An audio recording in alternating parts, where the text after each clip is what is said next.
ಆತ್ಮೀಯ H16 news ಅರ್ಧ ದೇಶದ ನಮಗೆ ಸ್ವಾಗತ. ನಾನು ನಿಮ್ಮವ MI ಅಥವಾ ಮಲ್ಲಪ್ಪ ಜೋತಾವರ್. ಆದ್ಮೇಲೆ ಈ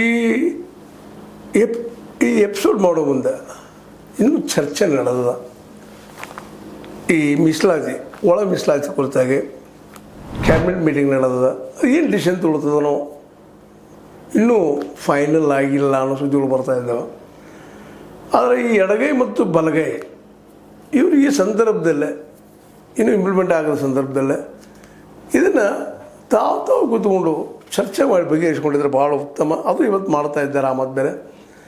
ಯಾಕಂದರೆ ಒಂದಿಷ್ಟು ಹೆಚ್ಚು ಕಡಿಮೆ ಈ ಅಸ್ಪೃಶ್ಯರು, ಸಮಾಜದ ತಿರಸ್ಕೃತರಾದವರು, ನೋವುಂಡವರು, ಬದುಕನ್ನು ಅಪಮಾನಗಳಿಂದ ಸಹಿಸಿಕೊಂಡು ಬಂದಂಥವರು ಈಗ ತಮ್ಮಲ್ಲಿ ಎಡಗೈ ಹೆಚ್ಚು ಬಲಗೈ ಹೆಚ್ಚಬೇಕು ಅನ್ನೋಕ್ಕಿಂತಲೂ ಇದ್ದ 15%ದಲ್ಲೇ ಏನು ಮಾಡಲಿಕ್ಕೆ ಸಾಧ್ಯದ. ಸೊ ತಾವು ಡಿಸಿಷನ್ ತೊಗೊಳ್ಬೇಕಾಗಿತ್ತು. ಇವತ್ತು ಭಾಳ ಮುಖ್ಯ ಅದ. ಯಾಕಂದರೆ ಎಲ್ಲರೂ ಶೋಷಣೆಗೊಳಗಾದವರು, ಸ್ಪೃಶ್ಯರು ಇದ್ದರೂ ಸಹ ಸ್ಪೃಶ್ಯರು ಮುಡಿಸ್ಕೊಳ್ಳೋಂಥ ಸಮಾಜ ಇವತ್ತು ನಾವಂತೀವಿ. ಸ್ಪೃಶ್ಯ ಅವ್ರ ಬದುಕು ಅಷ್ಟ ಅನ್ಯಾಯಪೂರ್ಣ ಆಗಿದೆ. ಬಟ್ ಇಲ್ಲೇ ಕೇವಲ ಎಡಗೈ ಬಲಗೈ ನೆಪದಲ್ಲೇ ನಾವು ಮುಂದೆ ದುಡ್ತಾ ಹೋದ್ರೆ, ನಮ್ಮ ಒಂದು ಹಠವನ್ನು ಸಾಧಿಸ್ತಾ ಹೋದರೆ, ಈಗ ತುಂಬಿಕೊಳ್ಬೇಕಂತ, ಕೆಲಸಕ್ಕೆ ತೊಗೊಳ್ಬೇಕಂತ, ನೌಕರಿಗೆ ತೊಗೊಳ್ಬೇಕಂತ ಕೆಲಸ ಸರ್ಕಾರ ಮುಂದೆ ಹಾಕೋದು ಹೋಗ್ತದೆ. ಸರ್ಕಾರಕ್ಕೆ ಏನು ಬೇಕಾಗಿದೆ ಆದಷ್ಟು ಮುಂದೆ ಹೋಗಲಿ ಅಂತೇಳಿ ಈ ಒಂದು ಸಣ್ಣ ಕಾರಣಕ್ಕಾಗಿ ಇಲ್ಲೇ ಇವತ್ತು ಈ ಒಂದು ಏನಪ್ಪ ಅಂತಂದ್ರೆ, ಸ್ವತಂತ್ರವಾದ ಮೀಡಿಯಾಗೆ ಬೇಕಾಗಿರುವುದು ಸ್ವತಂತ್ರ ಧ್ವನಿ. ಆ ಸ್ವತಂತ್ರ ಧ್ವನಿ ಉಳಿಸಲು ನೀವು ಮಾಡಬೇಕಾದದ್ದು ಇಷ್ಟೇ. ಅದೇನಪ್ಪಾ ಅಂತಂತಂದ್ರೆ, ನಿಮ್ಮ ಕೈಲಾದಷ್ಟು ಸಹಾಯ ಈ ಚಾನಲ್ಗೆ ಮಾಡಿ ಹಾಗೂ ನಿಮ್ಮ ಧ್ವನಿಯನ್ನು ಕಾಪಾಡಿಕೊಳ್ಳಿ. ತಿಕ್ಕಾಟ್ ಮಾಡೋದು, ನಮ್ಗೆ ಹೆಚ್ಚಬೇಕನ್ನೋದು, ಬಲಗೈಯವರು ನ್ಯಾಯಮೂರ್ತಿ ನಾಗಮೋಹನ್ ದಾಸರದ ವರದಿಯನ್ನು ತಿರಸ್ಕಾರ ಮಾಡಲಿ ಅಂತ ಹೇಳೋದು. ಈ ನಮ್ಮ ಬಲಗೈಯವ್ರದ ಏನಪ್ಪ ಅಂದ್ರೆ, ಇದು ಸೈಂಟಿಫಿಕ್ ಆಗಿಲ್ಲ, ಅನ್ಸೈಂಟಿಫಿಕ್ ಅದ, ಇಡೀ ಎಲ್ಲ ನಮ್ಮ ಸಮುದಾಯದ ಸರ್ವೆ ಆಗಿಲ್ಲ ಅನ್ನುವಂಥ ಕಾರಣಗಳು. ಸ್ವತಃ ಸಿದ್ದರಾಮಯ್ಯನವ್ರಿಗೆ ನೇಮಿಸಿದಂಥ ಈ ನಾಗಮೋಹನ್ ದಾಸ್ ಕಮಿಟಿಯನ್ನು, ಅದರ ವರದಿಯನ್ನು ಸ್ವತಃ ಸಿದ್ದರಾಮಯ್ಯ ತಿರಸ್ಕಾರ ಮಾಡ್ತಾರೆ ಅನ್ನೋಂಥ ಒಂದು ಚರ್ಚೆನೂ ನಡೆದದ. ಇವೆಲ್ಲಕ್ಕಿಂತ ಮುಖ್ಯ ಚರ್ಚೆ ಆಗಬೇಕಾಗಿತ್ತು.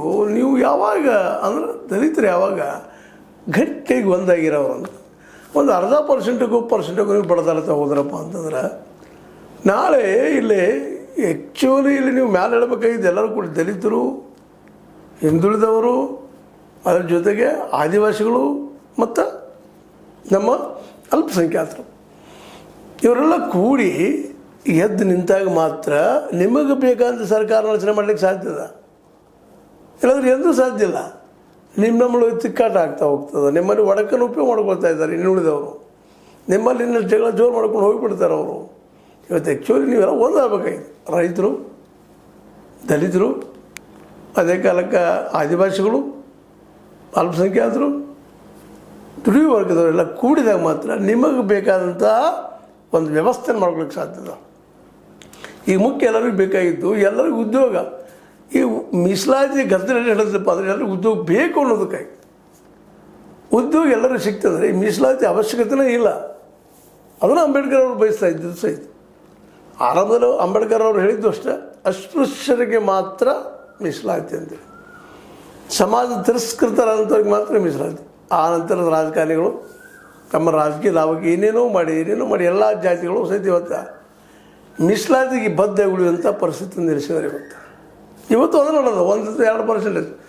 ಈಗ 5.3 5.3 ಎಲ್ಲ ಮತ್ತು ಬಲಕ್ಕೆ ಕೊಡ್ಬೇಕಂತದ. ಇನ್ನೂರು ಸ್ಪರ್ಶರಿಗೆ 4.4 ಹಿಂಗೇನೋ ಡಿವೈಡ್ ಮಾಡ್ತಾರೆ. ಇಲ್ಲಿ ತಮಗೇನು ಬೇಕು ತಾವು ಕೂತ್ಕೊಂಡು ಚರ್ಚೆ ಮಾಡಿ ಫೈನಲ್ ಮಾಡ್ಕೊಂಡ್ಬಿಡೋದಿಲ್ಲ. ಇದನ್ನು ಮುಂದೆ ಹೋಯಿದ್ರೆ ಈಗ ತುಂಬಿಕೊಳ್ಳುವಂಥ ಪೋಸ್ಟ್ಗಳು ಹೇಳ್ಕೊಂಡು ಹೋಗಿಬಿಡ್ತಾವೆ. ಮತ್ತು ವರ್ಷ 2 ವರ್ಷ ಪಾಪ ಅವ್ರು ಅನ್ಎಂಪ್ಲಾಯ್ಡ್ ಅಡ್ಡಾಡ್ತಾ ಇರ್ತಾರೆ. ಮುಂದೆ ಅದೇ ರೀತಿಯಾಗಿ ಪ್ರಮೋಷನ್ಗಳು ಸಹಿತ ಇದ್ರ ಮೇಲೆ ಡಿಸೈಡ್ ಮಾಡುವಂಥದ್ದು. ನೀವೇ ಕೂತ್ಕೊಂಡು ಏನೋ ಒಂದು 0.5% 0.1% ಹೆಚ್ಚು ಕಡಿಮೆ ಆದರೂ ಸಹಿತ ನಮ್ಮಲ್ಲಿ ಅಂತಲ್ಲ ಕನ್ನಡದಲ್ಲಿ ಹೊಟ್ಟೆ ಹಾಕೊಳ್ಳೋದು ಅಂತೇಳಿ ನಮ್ಮ ಅನಿವಾರ್ಯ ಅದು. ನಿಮ್ಮೊಳಗಿಂದ ಇದು. ಇಲ್ಲಿ ಯಾರು ಮ್ಯಾಲೆ ಜನರು ಬಂದು ಕೈ ಆಡಿಸ್ತಾ ಇಲ್ಲ, ಆಡಿಸ್ಲಿಕ್ಕೂ ಬರೋದಿಲ್ಲ. ಅಷ್ಟೊಂದು ರೆಸ್ಟ್ರಿಕ್ಷನ್ಸ್ ಇಲ್ಲಿದ್ದಾವೆ. ಅದಕ್ಕೆ ನಾಗಮೋಹನ್ ದಾಸರನ್ನ ನೀವು ಟೇಕ ಮಾಡೋದು, ನಾಗಮೋಹನ್ ದಾಸರ ವರದಿ ಚೆನ್ನಾಗಿರುತ್ತೆ ಅವ್ರು ಹೇಳೋದು, ಎಡಗೈದವರು ಇದು ಬೇಕಾ? ಎಷ್ಟು ಹೋರಾಟ ಆಗಿಲ್ಲ ಇದ್ರ ಸಲುವಾಗಿ, ಇನ್ನೂ ಮತ್ತೆ ಹೋರಾಡೋದ ಒಂದು ಅರ್ಹದ ಗಿರಿರದ ಪರ್ಸನ್ಕಾಗಿ. ಇದನ್ನೆಲ್ಲರೂ ಇವತ್ತು ವಿಚಾರ ಮಾಡುವಂಥ ವಿಷಯ ಇದೆ. ನಿಜವಾಗಿಯೂ ಬಲಗೈದಿಂದ ಎಡಗೈದವ್ರಿಗೆ ಅನ್ಯಾಯ ಆಗಿದೆ ಅಂತ ಅವರು ಹೇಳ್ಕೊಳ್ತಾ ಬಂದಿದ್ದಾರೆ ಹಲವು ವರ್ಷಗಳಿಂದ. ಯಾಕಂದ್ರೆ ಅವ್ರನ್ನೂ ಕೀಳಾಗಿ ಇವ್ರು ನೋಡ್ತಾ ಇದ್ದರು ಅಂತ. ಅಸ್ಪೃಶ್ಯರಲ್ಲಿ ಅಸ್ಪೃಶ್ಯರು, ಇನ್ನೂ ಅನೇಕ ಅಸ್ಪೃಶ್ಯರಿದ್ದಾರೆ. ಅವರು ಸ್ವಲ್ಪ ಇವತ್ತು ತಮ್ಮ ಹಕ್ಕುಗಳನ್ನ ಕೇಳ್ತಾ ಇದ್ದಾರೆ. ನಾವು ಕೊಡಬೇಕು ಒಂದಿಷ್ಟು ಅನುಭವಿಸಿದವರು. ಯಾಕಂದ್ರೆ ಇದೇ ನೀತಿ, ಇದೇ ಮೀಸಲಾತಿಯ ನೀತಿ. ಒಬ್ಬರನ್ನೊಬ್ಬರು ಬದುಕೊಂಡು ಹೋಗಿ ನೀವು ಸ್ಟ್ಯಾಂಡು ನಾವು ಸ್ಟ್ಯಾಂಡ್ ಆಗುವಂಥದ್ದು. ಮತ್ತು ನಾವು ಬಡ್ದಾಡ್ತಾ ಹೋದ್ರೆ ಮೇಲ್ಜಾತಿಯ ಜನ ನಕ್ಕೆ ಸುಮ್ಮನೆ ಹೋಗಿಬಿಡ್ತಾರೆ. ಈಗೇನೋ ಒಂದಿಷ್ಟು ಈ ಕಾಂತರಾಜ್ ವರದಿಯಿಂದಾಗೆ ಯಾರ್ಯಾರು ಎಷ್ಟೆಷ್ಟು ಇದ್ದಾರಪ್ಪ ಅನ್ನೋದು ಗೊತ್ತಾಗಿದೆ ಇವತ್ತು. ಇಡೀ ರಾಜ್ಯದಲ್ಲಿ ಅತಿ ಹೆಚ್ಚಿದವರು ದಲಿತರು ಅಂತೇಳಿ 1 ಕೋಟಿಗೂ ಮೀರದಿರ, ಉಳಿದವ್ರು ಇಲ್ಲ ಅನ್ನೋದು ಈಗ ಪ್ರೂವ್ ಆಗಿದೆ. ಅದಕ್ಕಾಗಿ ಇದನ್ನು ಏನಾದರೂ ಮಾಡಲಿ ಮುಂದೆ ಹೋಗುವಂಥ ಪ್ರಯತ್ನ ಮಾಡುವಂಥ ಸಂಚುಗಳು ನಡೆದು ನಡೀತಿರ್ತಾವೆ. ಅದಕ್ಕೆ ಈ ಒಳ ಮೀಸಲಾತಿ ಸಲುವಾಗಿ ಎರಡೂ ಎಡಗೈ ಮತ್ತು ಬಲಗೈ ಪಂಗಡದವರು ತಮ್ಮ ಸಣ್ಣತನವನ್ನು ಬಿಡಲೇಬೇಕಾಗ್ತದೆ. ಇಲ್ಲ ಆಯ್ತಂದ್ರೆ ಇದು ಮತ್ತು 2-3 ವರ್ಷ ಮುಂದೆ ಹೋಯ್ತಂದ್ರೆ ಅಷ್ಟು ಅನ್ಎಂಪ್ಲಾಯ್ಡ್ ಬೆಳೀತಾನೆ ಇರ್ತಾರೆ. ಅದಕ್ಕಾಗಿ ಈ ಸಂದರ್ಭದಲ್ಲಿ ನಾವು ಹೇಳ್ಬೇಕಾಗಿದ್ದಿಷ್ಟ 5.3 5.3 ಮಾಡಿರಿ, 4.4 ಅಂತೇಳಿ ಇಲ್ಲ ಮತ್ತೆ ಯಾವುದು ಇದಕ್ಕೆ ಸರಳೀಕರಣ ಅದ, ನೀವು ಮಾಡ್ಕೊಳ್ರಿ, ಫೈನಲ್ ಮಾಡ್ಕೊಂಡ್ಬಿಟ್ರಿ. ಅದನ್ನು ನಿಮ್ಮೊಳಗಿಂದ ಒಂದು ಅರ್ಧ ಏನಾಗುವುದಿಲ್ಲ ಅದರಿಂದ. ಅದನ್ನೆಲ್ಲ ಸೆಲೆಕ್ಟ್ ಮಾಡೋಕೆ ಹೋದ್ರಪ್ಪ ಅಂದರೆ ಇಲ್ಲಿ ನಿಮಗೆ ಇಡೀ ಎಲ್ಲ ಏನು 15% ಐತಿ ಅದು ಲಾಸ. ಅದ್ರ ಜೊತೆಗೆ ಇನ್ನುಳಿದ ಕಾಸ್ಟ್ದು ಕೆಲವೊಂದು ಏನು ರಿಸರ್ವ್ಸ್ ಇದಾವೆ ಬಂದ. ಯಾಕೆ ಹೊಸ ಜನರಲ್ ಪೋಸ್ಟ್ ಸಹಿತ ತೊಗೊಳೋದು ಕಷ್ಟ ಅದ. ಈ ಒಳ ಮೀಸಲಾತಿ ಮುಗಿ ತೊಗೊಳ್ತು ಅಂತ ಹೇಳ್ಕೋತ ಹೊಂಟಿದ್ದಾರೆ. ಅದಕ್ಕಾಗಿ ಈ ಸಂದರ್ಭದಲ್ಲಿ ನಾವು ಎಡ ಮತ್ತು ಬಲಗೈ ಇಬ್ಬರಿಗೂ ಹೇಳ್ಕೊಳ್ಳೋದಿಷ್ಟ, ನೀವು ಇಬ್ಬರು ಅಸ್ಪೃಶ್ಯರು, ಒಬ್ಬರು ಇನ್ನೂ ಹೆಚ್ಚಾಗಿರ್ಬೋದು, ಇನ್ನೊಬ್ರು ಕಡಿಮೆ ಇರ್ಬೋದು. ಅದಕ್ಕಾಗಿ ನೀವು ಒಂದಾಗೋದು, ನಿಮ್ಮ 101 ಜಾತಿಗಳು ಒಂದಾಗೋದು ಭಾಳ ಪ್ರಮುಖವಾದದ್ದು. ಎಲ್ಲಿವರೆಗೆ ಈ ಎಲ್ಲ ಮೀಸಲ್ಪಡೆಯಲ್ಲಿರ್ತಂಥ ಜಾತಿಗಳು ಒಂದಾಗೋದಿಲ್ಲವೋ ಅಲ್ಲಿವರೆಗೆ ಮೇಲ್ಜಾತಿಯವರು ಲಾಭ ಮಾಡ್ಕೊಳ್ತಾ ಹೋಗ್ತಾ ಇದ್ದಾರೆ. ಈಗ 15% ಅದನ್ನು ಬಗೆಹರಿಸ್ಕೊಳ್ರಿ.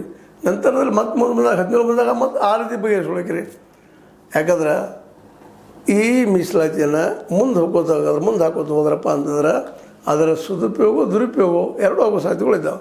ಆ ಹೆಚ್ಚು ದುರುಪಯೋಗ ಆಗುವಂಥದ್ದು. ಅದಕ್ಕೆ ಈ ನಾಗಮೋಹನ್ ದಾಸರ ವರದಿ ಏನೋ ಒಂದಿಷ್ಟು ಹೆಚ್ಚು ಮ್ಯಾಗಿದ್ರು ಸಹಿತ ಇದಕ್ಕಾಗಿ ಹೋರಾಡೋಂಥ ದ್ವಾರಕಾನಾಥ ಆಗಿರ್ಬೋದು, ಇನ್ನುಳಿದವರಾಗಿರ್ಬೋದು, ದೊಡ್ಡ ಹೋರಾಟ ಮಾಡಿ ನಿಮಗೆ ಒಂದು ಶಕ್ತಿ ತಂದಿದ್ದಾರೆ. ಅದಕ್ಕೆ ಅವರಿಗಾದರೂ ಸಹಿತ ಈ ಒಂದು ತಿಕ್ಕಾಡಿ ಬಿಟ್ಟ ಎರಡೂ ಒಂದಪ್ಪ ಪಂಗಡಗಳು ನಾವು ಹೋರಾಟ ಮಾಡಿ ಬರಬೇಕು ಅಂತೇಳಿ ಮಾಡಿದ ಹೋದ್ರೆ ನಿಶ್ಚಿತವಾಗಿಯೂ ಎರಡೂ ಪಂಗಡಕ್ಕೆ ಒಳ್ಳೆಯದಾಗ್ತದೆ ಅಂತೇಳಿ ಒಂದು ಅಂಬೋನ.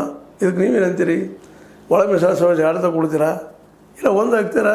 ಇದು ನಿಮಗೆ ಬಿಟ್ಟಿದ್ದೆ ಅಂತ ಹೇಳ್ತಾ ಇದು ಲೈಕ್ ಮಾಡಿ, ಶೇರ್ ಮಾಡಿ, ಕಮೆಂಟ್ ಮಾಡಿ, ಜೊತೆ ಸಬ್ಸ್ಕ್ರೈಬ್ ಮಾಡಿ. H16 ನ್ಯೂಸ್ ಅರ್ಥ ದೇಶಿದ್ರದ್ದು ಸತ್ಯದ ಕೈಗಳಲ್ಲಿ ವಂದನೆಗಳು.